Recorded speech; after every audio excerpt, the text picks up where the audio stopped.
पीले दांत वाली बहू। रंजना कभी ब्रश नहीं करती थी।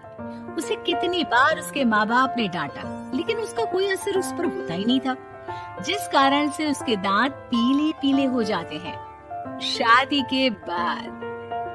अरे बहू, वैसे तो तुझ में कोई कमी नहीं है, पर तेरे दांत इतने पीले कैसे हैं बेटा? कैसे मतलब? कोई सर्जरी थोड़ी ना कराइए। वो तो क्या नाम, मैं ब्रश नहीं करती थी तो पीले हो गए। अब क्या करूं? आप कहे तो लाल करवा लूं या फिर काले? यार ये क्या है, क्यों माँ से लड़ रही हो? लड़ रही हूँ? अरे मैं लड़ रही हूँ या ये बोल रही है कि दांत पीले हैं, पीले। अरे तपस्या थोड़ी ना की है इन्हें पीले करने के लिए। बकायदा ब्रश नहीं किया है 20 साल तक, तब जाकर। छी, कैसी बात कर रही हो? ये उस वक्त तो पीले नहीं थे जब हम लोग तुम्हें देखने आए थे। अरे तब साफ करवा लिया होगा डेंटिस्ट के पास जाकर। अब देखो कैसे पीले पीले लग रहे हैं। रंजना सास की तरफ गुस्से से देखती है। फिर शुरू हो गई पीले पीले पीले। अरे पीले तो तब भी थे जब मेरे हाथ का रसगुल्ला उड़ा उड़ा कर खा रही थी और बोल रही थी, लड़की नहीं गुणों का खजाना दे रहे भाई साहब। खैर, अब वो लोग करते भी तो क्या करते, पीले दांत वाली बहू पल्ले पड़ी थी तो झेलना तो था ही। एक दिन कीर्तन में रंजना गाना गा रही थी।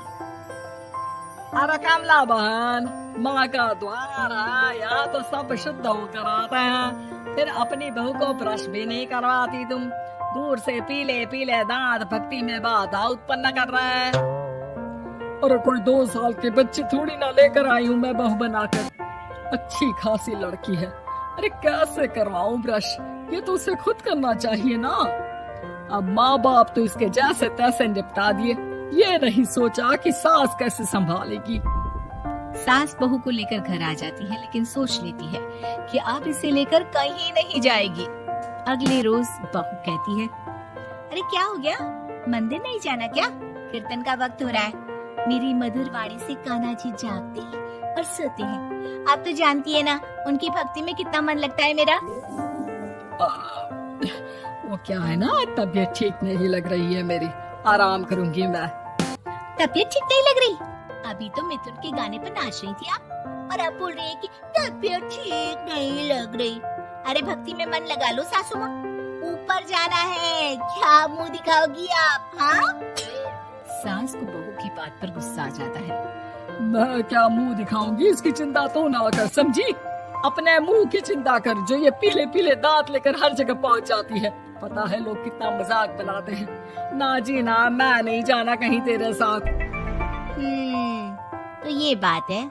कोई ना, मत जाओ, मैं अपने कमरे में ही बैठकर भक्ति कर लूंगी। ऊपर वाला दांत थोड़ी ना देखता है, मन देखता है, भावना देखता है। और अरे बस बस, तू सब कुछ दिखा, बस ये सफेद चमकदार दांत ना दिखाना किसी को, है? जा यहाँ से। बहू को सास की बात का कोई फर्क नहीं पड़ता। वो तो जैसी थी वैसी ही रह जाती है। सुबह नहाकर किचन में खाना बनाना, फिर खाना खाना, कीर्तन भजन करना और सो जाना। एक दिन, माँ जी मैं सहेली के घर जा रही हूँ, शाम को लेट आऊंगी। हाँ, तो जाना, मैंने कौन सा तेरी आरती करनी है घर पर बैठकर। रंजना सहेली के घर जाती है, जहाँ वो पार्टी में जाने की तैयारी कर रही होती है। अरे शिखा, कहाँ जाने की तैयारी कर रही है? मैं गलत वक्त पर आ गई क्या? अरे नहीं यार, उल्टा सही वक्त पर आई है। मैंने ये साड़ी और ज्वेलरी निकाली है यार, शाम को इनके ऑफिस की एक पार्टी में जाना है। बताना कैसा लग रहा है ये सब? नहीं यार, इस ड्रेस के साथ तो वो वाली ज्वेलरी अच्छी लगेगी। हाँ, सही बोल रही है, मैंने ध्यान ही नहीं दिया। वैसे तो हमेशा से मस्त फैशन सेंस रखती है। तो बड़ा जाती होगी ना पति के साथ पार्टी में। रंजना कुछ नहीं बोलती, बस सोचती है कि यार काश ये बात सही हो जाती, पर मैं क्यों नहीं जाती पार्टी में? क्या इन लोगों की कोई पार्टी होती नहीं होगी? रंजना घर आती है और रात में पति से सवाल करती है, एक बात बताइए, आप मुझे किसी पार्टी में क्यों नहीं ले जाते? क्या आपके यहाँ ऑफिस में पार्टी नहीं होती? पति बेचारा क्या कहता कि दांत पीले हैं तुम्हारे इसलिए। कोई पार्टी होती नहीं हम लोगों के ऑफिस में, तो कहाँ से लेकर जाऊं?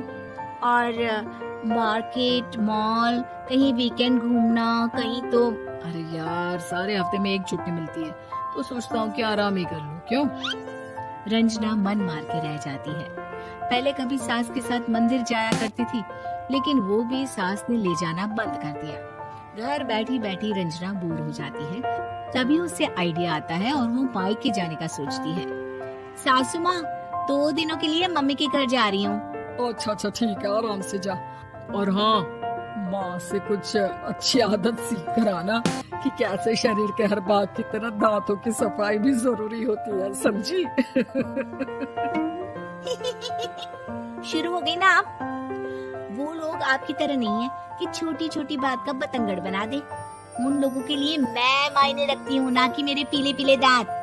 रंजना माँ को बिना बताए उन लोगों को सरप्राइज देती है, लेकिन जैसे ही वो दरवाजे पर पहुंचती है, अंदर देखती है कि घर वाले कहीं जा रहे होते हैं। अब माँ, काश रंजना दीदी के दांतों वाली प्रॉब्लम नहीं होती, तो वो भी हम लोगों के साथ चलती ना बुआ जी की बेटी की शादी में। हाँ बेटा, लेकिन अब उसे कौन समझाए कि उसको उसके पीले दांत नहीं दिखते, लेकिन उसके आसपास के लोगों को कितना एम्बैरेसिंग फील कराते हैं। मुझे तो कितनी बार उसके स्कूल की टीचर ने शिकायत की कि उसके साथ कोई लड़की बैठना भी नहीं चाहती, और ना ही कॉलेज में कोई उससे बात करना चाहता था। लेकिन पता नहीं क्यों उसे ये बात समझ में ही नहीं आती। कोई कमी नहीं है उस लड़की में, बस यही कि दांत पीले हैं। वो तो भला हो जीजा जी और उनकी माँ का, जो दीदी को जैसी है वैसे ही रखा हुआ है। रंजना को अपने घर वालों की बात सुनकर बहुत दुख होता है। वो सोचती है कि वो क्या करे, लेकिन फिर वो सीधा डेंटिस्ट के पास जाती है, अपने दांत चमकाती है और कसम खाती है कि वो रोज ब्रश करेगी। अरे क्या हो गया? तुम तो 2 दिनों के लिए गई थी ना, पर कोई ना, अच्छा है, चलो आ गई तुम। रंजना सास के सामने आकर खड़ी हो जाती है और पूरी स्माइल करती है, उसके चमकदार दांतों को दिखाती हुई। चले मंदिर। माँ, मुझे माफ कर दीजिए, मैंने आप लोगों को बहुत एम्बैरेसिंग फील करवाया। मैं आज से रोज ब्रश करूंगी।